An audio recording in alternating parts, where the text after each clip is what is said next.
Don't be too straightforward, because the straight trees are cut down first. Through today's story, you will learn some important strategies that will help you protect yourself from being deceived by others. Emotionally vulnerable people are often exploited by others. We often observe around us that a person with a soft heart, who is emotionally compassionate, helps others merely out of their kindness, but in return, they always receive deceit or pain. So, should a person not be emotional? Should they not trust others? Should they not stand by others? Is being compassionate and sensitive a crime or a mistake? In reality, a sensitive person is good at heart. They help others, take care of them, and love them. Love itself is a feeling. It is also a form of emotion. So, is expressing love also wrong? And you all know that love is a very important step in spiritual practice. So, how can a person live in this society as a sensitive, compassionate, and kind individual that is a good person so that others cannot take advantage of them, and they can maintain the goodness, tenderness, and compassion of their heart? Once, a young man was furiously punching the trees in the forest. He was hitting them very hard. He was probably trying to release the pent-up anger in his mind. Perhaps someone had cheated him, or something very bad had happened to him, which left him deeply distraught. He could find no peace anywhere. As he kept hitting the tree, his fingers became bloody. Right next to that forest, there was a spring of cool water. A monk used to come there every evening to bathe. This was his daily routine.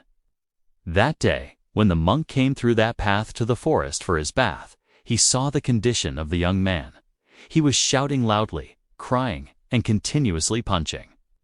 There was no one around the young man. This made the monk worried about him. He thought, what if I leave him alone like this and he decides to commit suicide? Even with such thoughts, he said nothing and just kept looking at the young man silently. The monk stood completely still.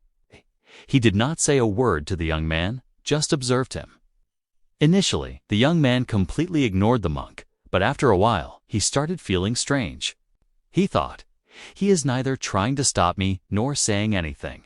He is just watching me. What does this mean? What a strange man. Such thoughts began to arise in his mind. When the monk still did not speak, after waiting for some time, the young man suddenly asked him, "Sir, why don't you go on your way?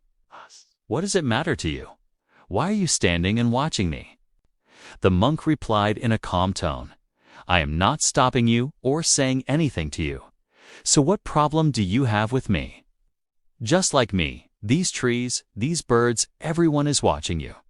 When you have no problem with them, why do you have a problem with me?" Hearing this, the young man shouted fiercely, "I have a problem with everyone. I hate everyone. Everyone here is a deceiver, a traitor. No one belongs to anyone in this world." Saying this, he burst into tears and kept crying, while the monk kept watching him. He didn't even try to console him.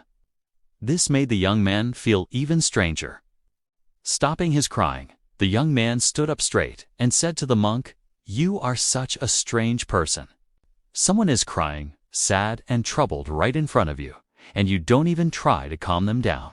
You have no sympathy in your heart whatsoever. You are a very strange and hard-hearted sage. You should regret being a sage." And the young man hurled many more bitter words at the monk. After some time, when all the young man's anger and frustration had been vented, the monk said in a very calm voice, "Today, I can offer you my shoulder. I can wipe your tears, but that will not solve your problem. Your mind might feel lighter for a little while. That's all. Afterward, you will return to the same life, the same people who haven't even come to stand by you today. Someone will deceive you.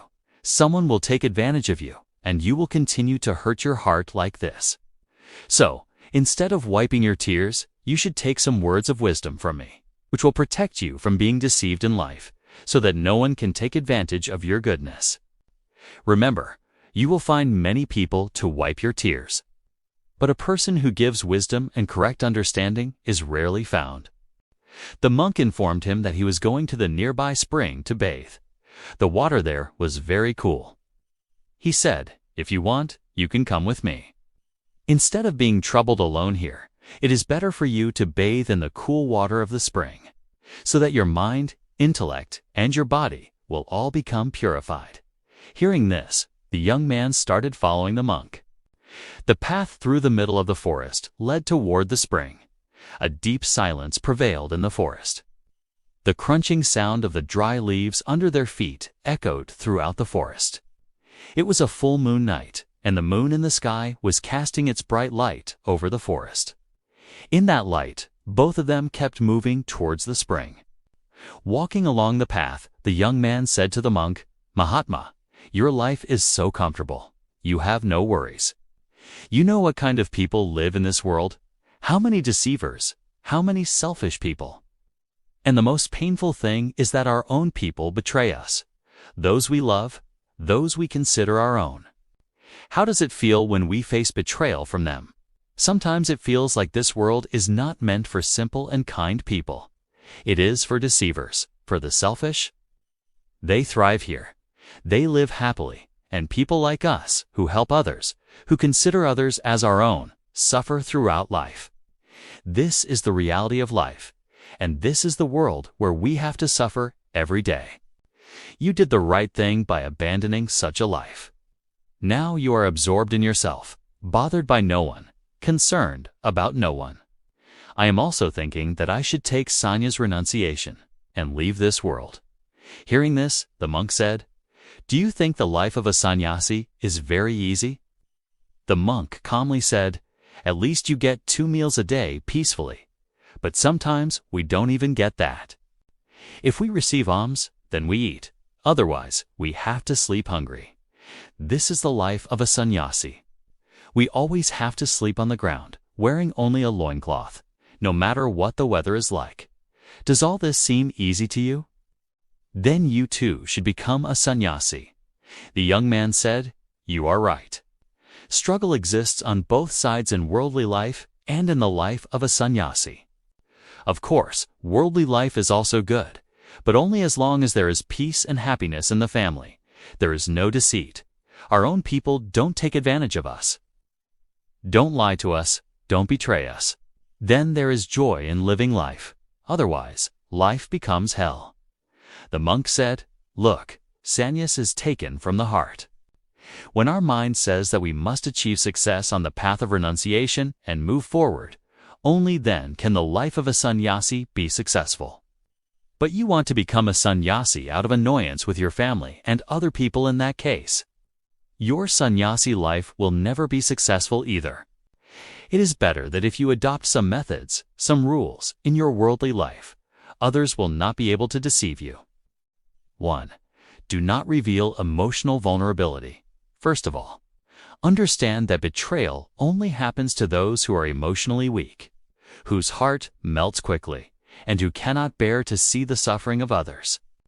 The probability of such people being deceived is higher because anyone can take advantage of you by telling you their problems and portraying themselves as distressed.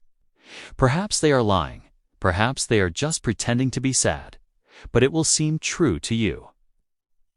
And when you realize later that you have been betrayed, your heart breaks from within. Therefore, remember the first thing. Do not let anyone feel that you are emotionally weak.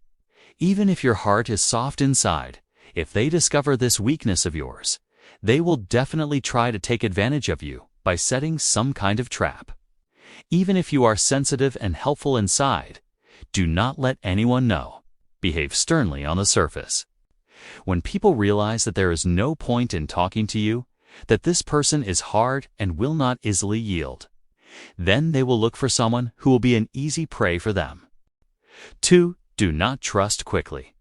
The second point to understand is that we trust others too quickly. And this habit of trusting quickly is what causes us harm. You haven't known someone for 2 days and you become committed to each other. You start trusting each other completely. And this trust breaks on the 3rd day. And then you are betrayed and you suffer. Therefore, give it time. Any relationship requires time to develop. With time, you get to know the good and bad aspects of the person in front of you. Only then do you fully understand what the person is really like, good or bad. And that happens only after giving some time.